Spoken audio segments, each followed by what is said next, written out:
Well, hello everybody, and welcome to another MGT Tips and Tricks. This is episode number 10, where we're going to talk really quickly about medical supplies on the MGT server, and a little bit about where they spawn and what their value is. So, let's get right down to it. I want this to be a quick one because number 11 is already edited and ready to go. Now, remember, folks, look in the description of the videos. You'll find links to streamers. You will find links to other individuals and other information that I do not post up in the video.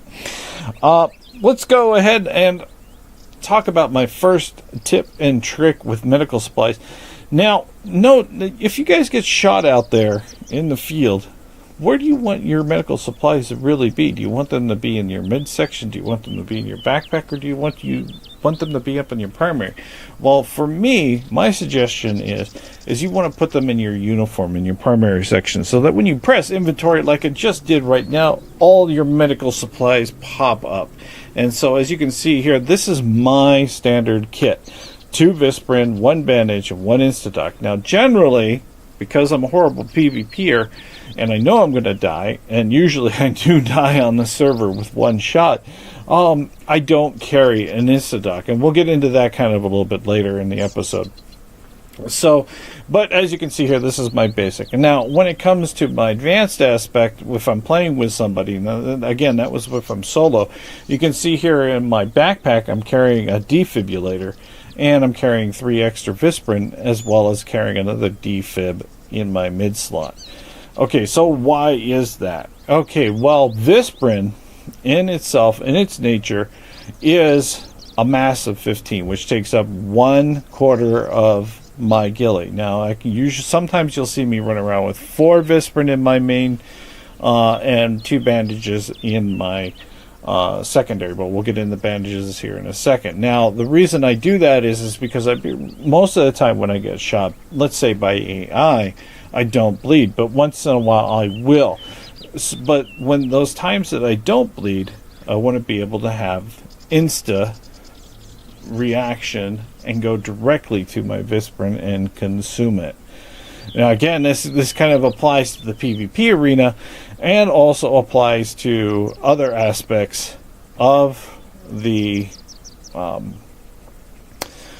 medical aspect. So we'll get into that just here in a sec. So what is Visprin? Visprin is a 25% recharge to health over 30 seconds.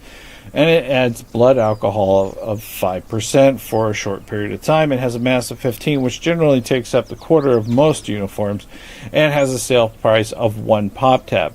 The other thing about Visprin is that on this server, MGT servers, I think on most of the MGT servers, the value is only 1 pop tab across the board.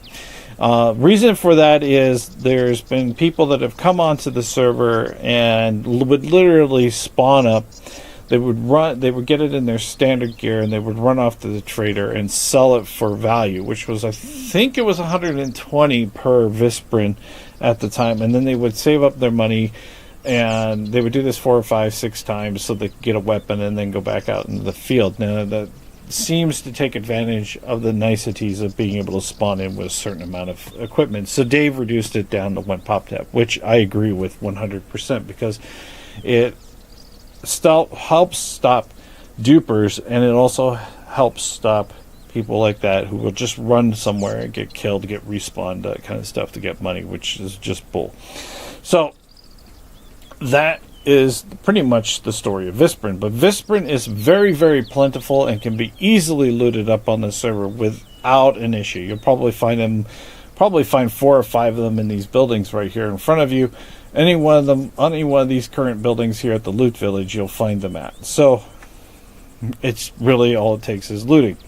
So the second item that you can see in my ghillie at the moment is a bandage. And why a bandage? Okay, bandages to some people may seem to be useless, but to me they're very effective. Now, as you all know, I have jump outs around my base, and you can kind of see it over there through the trees.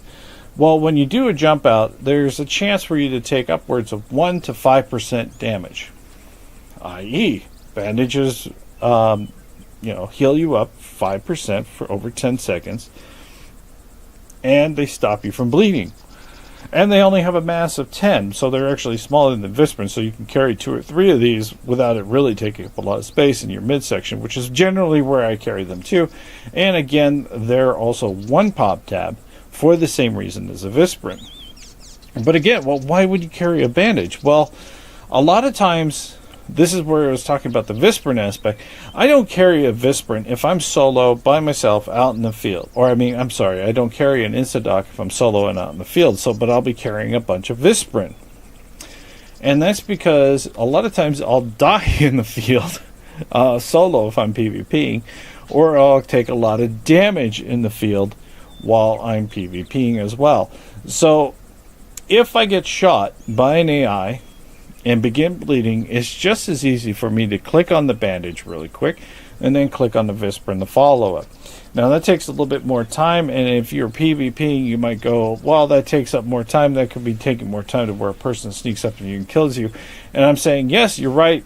I'm not very good at PvP. In fact, I'm probably one of the worst PvPers on the server, but I do well. So think about that. If I'm saying I do horribly and you get killed by me, that's an embarrassment. But on the aspect of just healing myself, I mean, it's simple. Boom, click the bandage. Boom, I'm already stopped bleeding. I've already gained 5%. Boom, I'm on my Visprin, which is cheap, easy, and all over the place and can find it at any time. And boom, I'm healed back up to 100% and I'm back to an effective state. Correct? There you go. So that is part of the reason why I do this combination of bandages and Visprin, because you never know, even when you're doing a base raid, you might need that extra 2 or 3%, because for me, I can't adjust for the scope sway when I'm damaged as well as other people can, because my hand-eye coordination is just a little off, age, glasses, that sort of stuff. But, those are excuses just because I just suck now, because I used to play Counter-Strike just fine, was good, could aim, just can't do it anymore. So, but getting off of that, but those are my suggestions for running solo. The reason being, and now we'll get into the Instadoc. So the Instadoc is 100% heal over 30 seconds, 15 mass, which is the same as a Visprin, and it also stops bleeding, as you read in the description. But here's the bigger difference: the sale price, as you just heard the money go off, 320 pop tabs. I'd rather sell the Instadoc and run around with the cheap stuff and buy, what I really need at the trader, rather than keep the Instadoc. Now, this is all dependent on how good you are, because I've seen players out there that use Instadocs and that saves their lives because they're just very, very lucky at the moment about finding and living and so forth on medical supplies. So, but that's their luck, not mine. And that's my suggestion. But when you're first starting out on the server, you kind of want to make the most amount of money you can so you can get back out there in PvP. And this is where my suggestion comes in, is sell the Instadoc, live off Visprin and bandages in the beginning until you can get the money together to do that. Now, Instadocs cannot be looted on the server. I repeat that, cannot be looted. They're not in any of these type of loot buildings. I have yet to see an Instadoc on a loot spawn at all. The only place you can get an Instadoc is 3 places as far as I know. At a mission on an AI body. At a crate on any of the missions. This includes gear crates, so forth, blah, blah, blah, where the Instadoc is within the reward crate.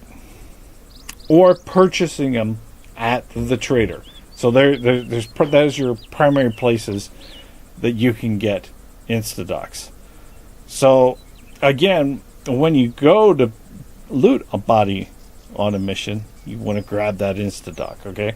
And that's where your answer will be. And that's where the majority of the money comes from when you're looting a body. So that's key and important.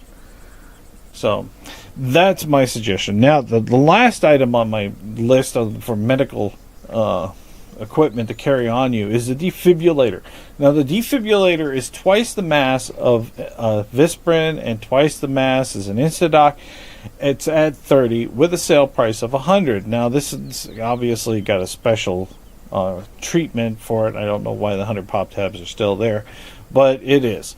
So, the defib. Now, this one I have kind of mixed feelings on. Now, if you're doing a lot of PvPing and you're being successful in your PvP aspect, I would say at least carry one on you as long as you're in a group. If you're not in a group and you're running solo, don't even try to carry a defib on you. Get rid of it, sell it, put it off in your gear, especially if you're still popular in that aspect, right? So the key component is that defibs are primarily and only really used to res a partner. So carrying a defib on a raiding mission is a good idea, because a lot of times, even just moving around enemy bases, you can just get killed by moving on the pieces in a base that you don't belong to. So having at least 4, 5, or 6 on one person and maybe one on everybody is a good sense. Now, that's my tip and trick for when it comes to base raiding. Now, when it comes to group having a fun, the real suggestion is everybody should carry at least one defib on them, so that at least if that person gets killed, you can walk up to them and either use your defib or use their defib to res them. Now, I do a lot of supporting aspects, so I'll be off in the distance, so I'll carry like an extra 2, like I have on me right now. I have 2 on me, so there's a potential chance that I'll be able to res 2 people out there, because I'm more of the support role. I don't get into the mix of it. I do not get into the close quarters that often unless I'm forced to. I don't like the close quarters game. It's not my game, so that's where I stay. And you know, hey, people are people. So if that kind of gives you a good idea of how to use the defibs, I'm really fortunate for it. The defibs on otherwise, just again during a solo application, just don't see, they take up too much space, so you can't bring loot back to make money. Because I mean, what is the point of this game? There's a couple different points. One, the game is about PvP. The other game is about making money, surviving. That's the whole survival point of Exile. And hold on. And the other point of Exile is the whole so PvP. Well, I kind of got distracted because I'm hearing noises. I thought I heard a noise. So is PvP is making money and surviving on a solo aspect, and then the other one is the group function of base rating and so forth. So I mean, there's other different aspects to it, and everybody has a different point of view on seeing how they would do a certain thing. So these are just my experiences dealing with medical stuff. So again, as I always do, I'm going to just recap this real quick. My suggestion is to run with this loadout, which is 2 Visprin, 1 Bandage, 1 Instadoc. And if you're running a group, at minimum 1 person in the group carrying at least 2 defibs and a couple extra Visprin, because you can hand out that Visprin to somebody else. In my case, again, I'm not very good at PvP, and sometimes I can get hurt pretty good at a mission when we're getting in the middle of PvP, so I will end up doing the support aspect and hand out my stuff to everybody else, or be the medic in that case. So just be aware of it. The other thing too is I mean, if you're carrying Instadocs and defibrillators on you, they take up space, so you can't pick up loot if you're doing it solo. And again, most of your money on a mission is picking up those Instadocs and selling those Instadocs and selling those defibs. So, well, that's the end of this episode. I hope that helps you out. I hope it gives you some ideas, and if you're new to the server, or even a veteran to the server in this case, I know it gives out a little bit more information about how I run, but you know, that's just the gist of it when you're doing videos to try to help out everybody. So, hey, we'll see you out in the field, and thanks for watching again, and like I was saying, just remember, folks, there's information always provided in the description, links, and so forth. So, good luck and happy hunting. We'll see you next time on MGT Tips and Tricks.